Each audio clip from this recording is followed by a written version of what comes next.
Y continuamos con más de Economía para Todos. Y es hora de hablar sobre energías renovables relacionados, por supuesto, a los vehículos. ¿Por qué? Porque en las últimas semanas hemos visto largas filas en los grifos, ¿no? Las personas, los conductores han estado quejándose por el aumento de precios de algunos combustibles como el GLP debido al desabastecimiento. Y a raíz de eso también ha salido o se ha recordado que existe, por ejemplo, el GNV como un combustible más amigable para el medio ambiente. Sin embargo, todavía pues no se ha logrado implementar en su totalidad aquí en el país. De ello vamos a hablar con Eric García, él es experto en energía e hidrocarburos. ¿Qué tal, Eric? Muchas gracias por esta entrevista. Coméntanos cuáles son o por qué exactamente no se ha logrado difundir el uso del GNV pues a nivel nacional, ¿no? Todavía estamos muy lentos. Sí, bueno, gracias por la invitación, Marixa.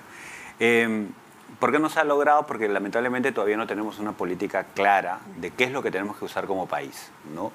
En el sector transporte, a nivel nacional, usamos combustibles que no tenemos, claro, ¿no? Importamos mucho de los combustibles que utilizamos día a día.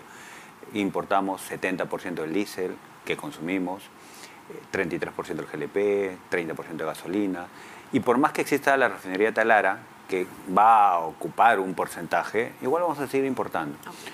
Entonces, nosotros como país tenemos otros energéticos menos contaminantes tipo gas natural, podemos desarrollar en su momento electromovilidad también para algún sector, a futuro podríamos desarrollar hidrógeno y biogás. Pero ¿por qué no se ha impulsado? Porque no tenemos esa meta, no tenemos una meta como país de reducir importaciones. Si tuviésemos la meta de reducir importaciones, podríamos dimensionar cuántos vehículos deberíamos pasar a gas o a electromovilidad, en dónde, qué mecanismo de chatarreo. Por ejemplo, en el gas natural, ¿por qué no hay? Porque no hay grifos en todos lados. Exacto. Y no tenemos gas en todas las regiones. Solo el Lima y Callao, importante para todos, porque hay colas, porque el 50% de la demanda nacional está en Lima y Callao, ¿no? Y lamentablemente importamos 33. Entonces, si hubiésemos masificado al menos Lima y Callao el gas natural, no tendríamos las colas y el GLP que producimos y que va en descenso, podríamos haberlo destinado a las áreas rurales que ahorita no tienen ni siquiera GLP, ¿no? Entonces, ahora, ¿es demasiado costoso quizás para el Estado? Porque tú mencionas, ¿no? Falta, por ejemplo, grifos, falta surtidores, aparte de pues la intención de los mismos conductores de convertir sus vehículos, ¿no? Pero, ¿qué pasa de parte del Estado? ¿Falta de repente presupuesto para poder implementar esas infraestructuras? A ver, en el caso de la demanda, o sea, estamos hablando de los incentivos para los conductores. Ya el Estado ha hecho programas, tiene ese programa Ahorro GNV, ¿no? Que te financia y tú lo devuelves con la carga en 3 años. Para el que tiene GLP te regala 2.000 soles. Pero ¿qué falta? Faltan los puntos. Entonces, hace poco se estaba hablando de una ley de impulso a la electromovilidad, que me parece que está bien, pero no debemos olvidar también el gas natural. En el caso de la electromovilidad, el impulso siempre va a la demanda y a la oferta, ambos, porque necesita más impulso. En el caso del gas natural, el impulso debería ir a infraestructura. Por ejemplo, ¿no? Darle a los que van a poner una estación de servicio o una estación de regasificación o de GNL capaz de precisión acelerada y es suficiente, porque una vez que exista la oferta en diferentes puntos del país, la demanda va a ser sola porque sí es económico, pero ¿por qué no cambian la flota? ¿Por qué no haces la conversión? Porque no encuentras el grifo. Claro. Entonces yo creo que es lo que falta.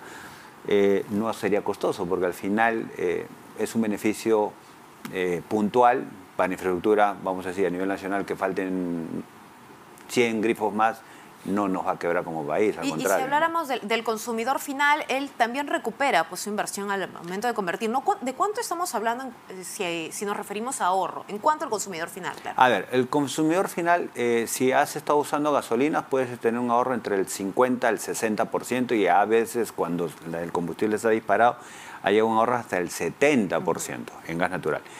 Frente al GLP, el ahorro va entre 40 a 60, ¿no? De todas maneras es importante. Y para los camioneros, para los buses y carga pesada interprovincial, el ahorro frente al diésel no te baja al 40%. Entonces estamos hablando de algo muy importante. Y el transporte, Marixa, es clave para todas las actividades económicas, para todas. Claro, ¿no? incluso si sube el combustible, pues suben el precio hasta de los alimentos. Sí, incluso. por ejemplo, mucha gente no sabe que el costo del combustible casi es el 50% del costo del transportista. Entonces, tener un ahorro de 40% sí impacta mucho en esa actividad y nos vuelve más competitivos como país. Entonces, tenemos que cambiar el enfoque. Y eso, estamos hablando netamente de la energía, sin dejar de mencionar, por ejemplo, que en Lima y Callao solo la contaminación del aire, en el último estudio de la Universidad de Boston, nos han reducido 4.5 años de expectativa de vida. O sea, solo ya, por contaminación. O sea, todos los que vivimos en Lima y Callao vamos a vivir 4.5 años menos.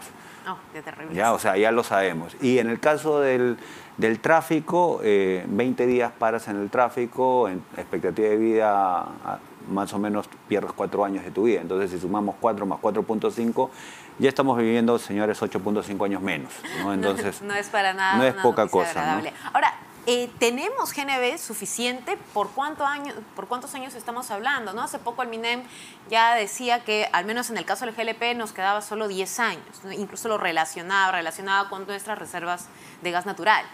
Mira, yo en el caso del gas natural, las reservas van para 22, 23 años.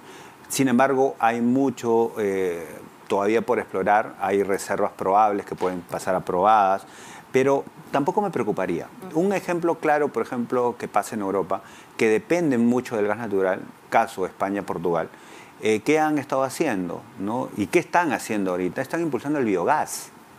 Y el biogás lo podemos sacar de la basura, lo podemos sacar del agro, de los desechos orgánicos, y están trabajando muy fuerte con el biogás. No es nuestro caso, ¿no? Pero, por ejemplo, si pasan 20 años, esa tecnología del biogás, a eso va a poder desarrollarse y va a estar más económico. Entonces no deberíamos preocuparnos. En algunas comunidades incluso ya se hace el tema del biogás, ¿no? En La Libertad. Pero se hace biogás, ¿sabes para qué, Maritza? Para cocinar, creo, calentar agua. Para cocinar y para generar energía eléctrica. En el caso del biogás para el transporte, se necesita un poco más de limpieza, aumentar un poco el índice de cetano, que es un proceso ahí que hay que hacerle a ese biogás, y lo inyectas al mismo motor que usaba gas natural. O sea, es exactamente lo mismo. También si puedes inyectar biogás a redes, no pasa absolutamente nada. Y en el caso de Europa, el hidrógeno también lo están inyectando a las redes de gas para tener una proporción. Entonces, lo más importante es desarrollar tecnología e infraestructura. O sea, no pensar, a veces nosotros decimos, no, mira, se puede acabar, entonces no hacemos nada. Claro. Eso no es un camino para el país. O de repente están pensando, no hay demanda, entonces ¿para qué preocuparnos en eso, no? Ahora, aparte de este provecho en cuanto al consumo interno, ¿podría Perú convertirse quizás, ¿no?, en un exportador de gas natural más adelante, no sé, viéndolo de repente ya como otra alternativa? Mira, nosotros tenemos un potencial que no lo hemos desarrollado, tenemos muchas reservas probadas de gas natural, no solamente en Camisea, tenemos también en el norte, en la selva. El mundo va a requerir gas, ¿no? Y ya el gas se está volviendo un commodity porque a través del GNL.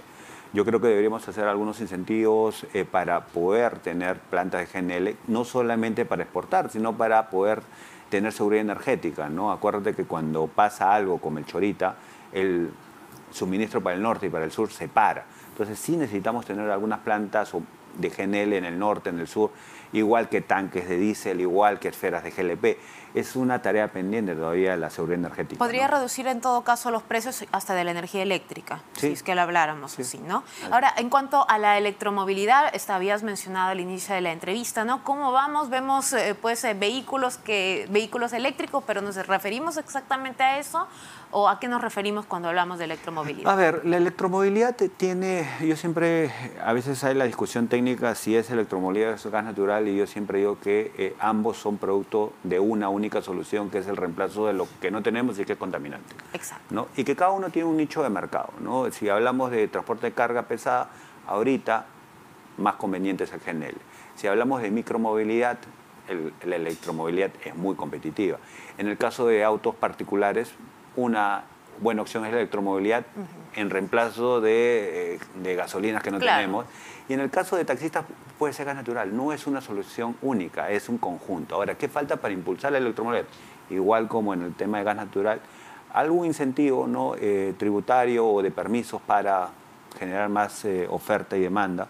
pero sobre todo la estandarización, ¿no? O sea, a veces la norma ha permitido mucho tipo de cargadores, tema de electrolineras, no tenemos un estándar, entonces puede haber 4 o 5 modelos y cuando vayas a cargar no es tu modelo y no sirve esa electrolinera. Si hubiésemos estandarizado uno, por ejemplo, ya podríamos ayudar a masificar.